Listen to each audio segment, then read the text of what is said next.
एक और वीकेंड आ गया दोस्तों। वीकेंड आ चुका है। डर लगने लगा है मुझे वीकेंड नाम से। पता है, वीकेंड आता हो मेरी दिल की धड़कनें बढ़ जाती हैं। क्यों? इसका रीज़न सिर्फ एक ही है भाई, और वो रीज़न है मैनचेस्टर यूनाइटेड। एल क्लासिको देखने के बाद मेरा मूड इतना अच्छा हो गया, मैंने इतनी अच्छी फुटबॉल देख ली है।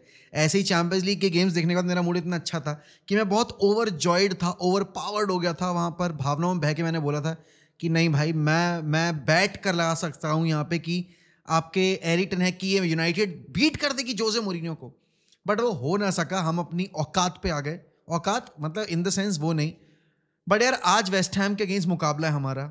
अगर हम अपनी करंट पोजीशन देखें यहाँ पर लीग टेबल में, तो हम 13th पोजीशन पर है, हमारे 11 पॉइंट्स हैं। और यहाँ पर आपकी वेस्ट हैम के टोटल 8 गेम के बाद 8 पॉइंट्स हैं, और वो है 16th पोजीशन के ऊपर।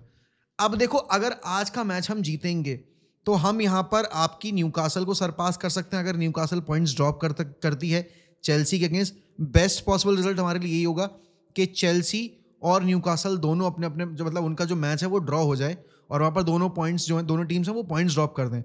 हम यहाँ पे बॉर्नमथ से ऊपर चले जाएंगे, फुलहम से ऊपर चले जाएंगे, ब्रेंटफोर्ड से ऊपर चले जाएंगे, स्पर्स से भी ऊपर चले जाएंगे। अभी स्पर्स का गेम इन हैंड है, लेकिन हमारे टोटल पॉइंट्स हो जाएंगे 14। तो हम चेल्सी से सिर्फ 1 पॉइंट पीछे रह जाएंगे अगर आज चेल्सी अपना मैच ड्रॉ करती है। अगर अपना चेल्सी मैच हार जाती है तो हमारे और चेल्सी के सेम नंबर ऑफ पॉइंट्स होंगे। West Ham away without Kudus होगी। वेस्ट हैम यहाँ पर they are under serious pressure, क्योंकि उनसे भी गोल स्कोर नहीं हो रहे हैं। लेकिन गोल स्कोर करने की जब बात आती है ना, यूनाइटेड ने प्रीमियर लीग के इस कैंपेन में 3rd लीस्ट गोल स्कोर किए हैं। आपकी सिर्फ क्रिस्टल पैलेस और एक और टीम ने यहाँ पर आपके हमसे कम गोल स्कोर किए, वरना यूनाइटेड ने पूरे सीजन में अभी तक 7 गोल स्कोर किए प्रीमियर लीग में, और 9 गोल कंसीड किए हैं हमारे। अगर आप अवे टर्फ पर पिछले 3 रिजल्ट की बात करोगे तो हमने ड्रॉ खेले हैं 2। हमने अपने होम पे मैच भले ही आ रहा हो, बट हम अवे पे जाकर आपकी क्रिस्टल पैलेस 0-0 खेल के आए हैं, और आपका एस्टन विला 0-0 खेल के आए हैं। उससे पहले हम साउथहैम्पटन जीते थे। तो अभी अगर अवे परफॉर्मेंस देखी जाए तो फिर भी हमारी स्लाइटली बेटर चल रही है। लास्ट गेम हमारा ब्रेंटफोर्ड के अगेंस्ट था, हमने जैसे भी करके वो गेम जीता। अच्छी परफॉर्मेंस थी सेकेंड हाफ में, and we came prepared for it. But यहाँ पर यूनाइटेड के लिए अभी डेस्परेट आवर्स हैं, डेस्परेट नीड है 3 पॉइंट्स की, बिकॉज आपको अभी कैराबाओ खेलना है, फिर आपको चेल्सी फेस करनी है। उस 6 पॉइंटर से पहले भाई कम से कम वो जो गैप है आप दोनों के बीच में, प्लीज क्लोज तो कर लो। एंड देखो, चेल्सी का यहाँ पर आज न्यूकासल के अगेंस्ट मैच है, वहां भी प्रोबेबिलिटी होगी इस चीज़ की कि शायद चेल्सी पॉइंट्स ड्रॉप करे। बट उस कंटेंशन में रहना कि आप यहाँ पर चेल्सी के अराउंड फील का मतलब यहाँ पे एक कंपटीशन प्रोवाइड कर पाओ उनको, उसके लिए यहाँ पर आपको गोल स्कोर करना पड़ेगा दोस्त। और अभी अगर देखा जाए, यूनाइटेड लग नहीं रही है कि ऐसी पोजीशन में है कि वो यहाँ पर अपने फैन बेस को इतना कॉन्फिडेंस दे रही हो कि इस गेम में जाते में we can defeat them. West Ham on set pieces is a big threat अगर देखा जाए, एंड लगातार हमने क्रॉसेस पे गोल्स कंसीड किए हैं। उनके पास वो प्लेयर्स हैं। Jared woven can run rights हमारे फ्लैंक्स के ऊपर, बिकॉज हम यहाँ पर थ्रू द विंग्स बहुत चांसेस कंसीड करते हैं। एन नसीरी का जो गोल आया था वहाँ पर भी हमने क्रॉस नहीं रोक पाया, एंड देन हम बॉक्स में वो क्रॉस डील नहीं कर पाए। आज के गेम में मेरे हिसाब से तो लाइनअप, अब ब्रूनो वापस आ गया है तो लाइनअप में एक आधा चेंज तो होगा, but please please sir Erik ten Hag, Shri Erik ten Hag, please यहाँ पर अपने एक्सपेरिमेंट्स आप अब प्लीज़ करने बंद कीजिए। माजरूई को आप मत डालो भाई राइट बैक या लेफ्ट बैक की पोजीशन के अलावा कहीं और। नंबर 10 पे माजरूई खिलाने का कोई लॉजिक नहीं बनता। यहाँ पर आपके पास अमाद डियालो है, आज की गेम में भाई अमाद डियालो को चांस देना चाहिए। आपके एरिक टेन हैग को इतना क्रिटिसिज्म जो मिल रहा है, आप लगातार यहाँ पर बाकी प्लेयर्स को मौके दिए जा रहे हो। ऐसा क्या गलत किया है आपके अमाद डियालो ने कि उसको मौका नहीं मिलना चाह रहा? वो आप उसको मौका देने को तैयार नहीं हो। गर्नाचो लगातार हर गेम खेल रहा है, अच्छी परफॉर्मेंस दे रहा है नो डाउट, बट लगातार हर गेम खेल रहा है। मार्कस रैशफोर्ड चाहे जैसा खेलें, अच्छा खेलें खराब खेलें, but he starting every game. Then आप देखोगे यहाँ पर आपने जोशुआ ज़र्क्ज़ी को बहुत मौके दिए। इतने मौके तो अमाद डियालो को देने बनते हैं ना यार, क्योंकि अमाद डियालो की परफॉर्मेंस इतनी तो खराब नहीं आ रही है। तो मेरे हिसाब से भाई एरिक टेन हैग को वो कॉल लेना पड़ेगा कि मुझे अपने पर्सनल बायसनेस, मुझे पर्सनल एजेंडा साइड रखने हैं, and I have to give time to Amad Diallo. जब और लास्ट गेम वीक में तो देना बनता भी था, क्योंकि आपके पास प्लेयर्स ही नहीं थे। और अमाद डियालो ने पूरा संडरलैंड का सीजन नंबर 10 पे ही खेला था, बट आपने उस पर भरोसा नहीं जताया। अब देखो, लाइनअप बड़ी आसान होगी यहाँ पे। जो लाइनअप आपकी पिछली बार खेली थी वही खेलेगी। Dalot should be playing on the right, Mazraoui should be playing on the left, de Ligt and Licha की जोड़ी खेलेगी, ओनाना इन द गोल। अब यहाँ पर प्रिडिक्ट ये करना है कि कैसेमीरो स्टार्ट करेगा आपके इस गेम में अलॉन्ग साइड एरिक्सन, या फिर यहाँ पर आप किसी और प्लेयर को मौका दोगे, क्योंकि उगार्ते ने अच्छी फुटबॉल खेली पिछले गेम में, बट कैसेमीरो ने स्टार्ट नहीं किया था गेम। तो कैसेमीरो यहाँ पर एक बन जाते हैं प्रोबेबल नेम टीम शीट के ऊपर। बट एरिक्सन क्या लगातार इतने सारे गेम्स 90 मिनट्स खेल सकता है? अभी इंटरनेशनल ब्रेक से पहले हम यही डिस्कस कर रहे थे ना कि भाई एरिक्सन को इनको बेटर तरीके से यहाँ पे यूज़ करना पड़ेगा। ही नीड्स प्रोटेक्शन, क्योंकि इतना नहीं उसका फिजिकल स्टेमिना अभी कि वो लगातार गेम मतलब हर तीसरे दिन यहाँ पर 90 मिनट की फुटबॉल खेल ले। तो ये बहुत बड़ा कॉल है। एंड अगेन यूनाइटेड को यहाँ पर मेसन माउंट को देखना पड़ेगा भाई। If Mason Mount is not available for selection, you have to take a call अभी आने वाली समर विंडो में। एंड देन उसके बाद आप यहाँ पर देखो Bruno Fernandes will be there. And आज के गेम में हॉलैंड डिजर्व्स टू स्टार्ट। बाकी विंग के ऊपर गर्नाचो रैशफोर्ड ही होंगे, ऐसा मेरा प्रेडिक्शन है। But I would love to see Amad Diallo starting the game tonight, because West Ham अगर आप देखोगे लो ब्लॉक खेलेगी। एंड लो ब्लॉक के अगेंस्ट यहाँ पर आपको बॉल चलाने वाले प्लेयर्स चाहिए। आपका यहाँ पर गर्नाचो बॉल नहीं चला सकता, आपका रैशफोर्ड बॉल नहीं चला सकता। You need some creativity through the wings. Holland को कुछ तो फीड करने के लिए आपको एक आधा प्लेयर को डालना पड़ेगा, अकेले ब्रूनो से आपका काम नहीं चलेगा।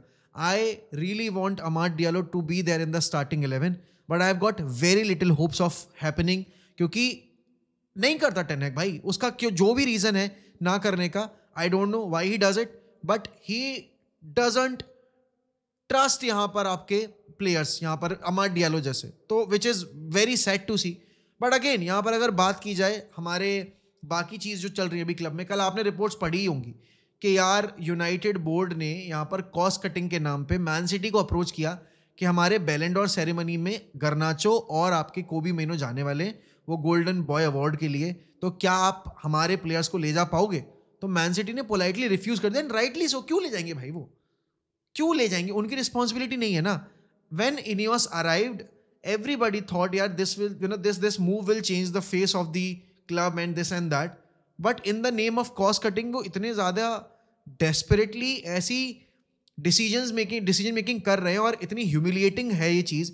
आप देखो ये पहली बार नहीं हो रहा है किसी क्लब ने ये पूछा हो, but we are United, everything that you will do will catch thousands and lakhs and crores of eyeballs. And वही हुआ है कल। वो न्यूज़ यहाँ पर जैसे ही पब्लिक हुई है उसके बाद से आप देखो ज़रा public reaction. But then again अब यहाँ पर इनियोस कॉस्ट कटिंग के नाम पे और कितना ज़्यादा बेसिकली जॉब्स को ख़त्म करेगी एंड ये ऐसी जो डिसीजंस हैं वो लेंगी, because this is was embarrassing for us fans. And definitely भाई ये ग्लोबल मीडिया पे जब पब्लिश हुई है ये पूरी न्यूज़, तो उसमें बहुत ज़्यादा बेइज्जती हुई है मतलब यूनाइटेड की, नॉट मड्रिड की, यूनाइटेड की, बिकॉज अल्टीमेटली आप you are one of the biggest clubs in the world and that's how you are reacting.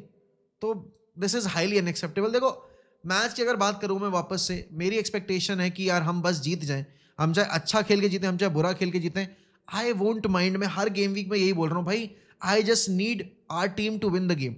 मुझे नहीं चाहिए कि आप ब्यूटीफुल फुटबॉल खेलो, आप टिकी टाका करो, ये करो वो करो, मुझे नहीं चाहिए।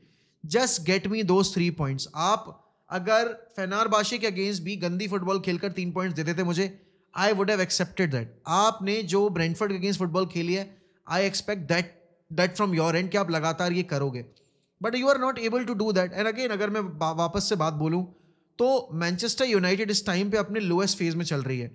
Your players are not giving you the result, your players are not even pushing their limits कि भाई चलो ठीक है इतने टाइम से खराब खेल रहे हैं, लेट्स पुश आवर लिमिट्स और यहाँ पर अच्छी फुटबॉल खेलने की कोशिश करते हैं।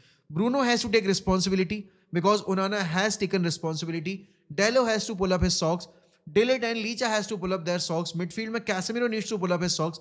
मैं हॉलैंड को ब्लेम करूंगा ही नहीं, बिकॉज हॉलैंड को जब जग्जी खेलता है उसको बॉल फीड की जाती है, जब हॉलैंड खेलता है उसको बॉल ही फीड नहीं की जाती। Garnacho and Rashford need to do better up front. यहाँ पर हर बार वही कट इन करके शॉट लेना, हर बार वही कट इन करके शॉट लेना, वो आपको मैचेस नहीं जिताएगा लॉन्ग रन में। कंसिस्टेंसी नहीं आएगी कभी उस स्टाइल ऑफ प्ले से। एंड अगेन यहाँ पर अगर बात की जाए तो सेट पीस डिफेंडिंग हमारी one of the worst night में रही है। एंड अगेन क्रॉसेस पे हमसे नहीं डील किए जाते, क्रॉसेस हम उन पे हमेशा गोल कंसीड करते हैं। West Ham will be targeting those areas. Bowen is going to rip us apart. अगर जैसा हम खेले वैसा खेलते रहे तो सूचक वगैरह हमारे अगेंस्ट बहुत आराम से गोल स्कोर कर सकते because of the height advantage. And हम यहाँ पर क्रॉसेस पे बेटर नहीं है, वो तो है ही, हम कटबैक्स में भी बहुत खराब हैं। आप हाईलाइन एक्सपेक्ट मत करना कि आज आप खेलो, बिकॉज बोवन का जो पेस है आपको खत्म कर देगा। You really need to be attentive and you really need to give yourself a reality check कि भाई ऑलरेडी हम इतने पॉइंट्स ड्रॉप कर चुके हैं, we can not afford to drop any more points any further. तो hope for the best यार। देखो मेरा प्रेडिक्शन तो यही है कि हम जीत जाएं, बस प्रेडिक्शन क्या एक्सपेक्टेशन है, बट एक्सपेक्टेशंस हमने देखा है हर गेम वीक में, हर वीकेंड पे खराब होती हुई, खत्म होती हुई। आप लोग बता दीजिएगा मुझे कमेंट सेक्शन में कि आपके हिसाब से आपको क्या लग रहा है, क्या अप्रोच होगा यहाँ पर। आई थिंक हम मिड ब्लॉक खेलेंगे। I don't think will be playing position based football, कोई पॉइंट ही नहीं बनता उसका। But West Ham definitely low block खेलेगी एंड वो चाहेगी कि यहाँ पर यूनाइटेड से, एक ऐसी यूनाइटेड जो कि इतनी वल्नरेबल है अवे टर्फ पर, उनसे पॉइंट्स निकाले जाएं। बट ये सबसे बड़ा गेम है भाई आपका चेल्सी वाले गेम से पहले, तो please get those 3 points. And बाकी टीमें जो भी करेंगी, but there is a still better opportunity for you to get inside the top 8 वाला जोन। प्लीज डू इट यार Erik ten Hag, please do it Bruno Fernandes, Marcus Rashford. बाकी आपके क्या प्रेडिक्शंस हैं आज की गेम को लेकर, जरूर शेयर कीजिए मुझे मेरे साथ कमेंट सेक्शन में। एंड गाइज, हमने 93 के सब्सक्राइबर्स पूरे कर लिए हैं, विच इज़ वेरी गुड। मैं बहुत खुश हूँ इस अचीवमेंट से। बट दिवाली वाले दिन से पहले I really want you to help me in reaching 95 के। तो सब्सक्राइब बटन पे हाथ ज़रा टाइट रखो एंड वहाँ पर उस सब्सक्राइब बटन को दबाते रहो। फ्री ऑफ कॉस्ट है भाई, कोई पैसा नहीं लग रहा, ना मेंबरशिप करनी है, ना सुपर चैट देनी है। जस्ट एक बटन प्रेस करना है, वो बटन प्रेस कर दो, बेल आइकन दबा दो, जिससे कि आप वीडियोस देख पाओ एंड चैनल थोड़ा ग्रो कर पाए। बाकी मिलता हूँ आपसे रात में वॉच अलोंग के ऊपर, एंड तब तक लिए बाय बाय, टेक केयर। अब the fucking Reds, glory glory Man United.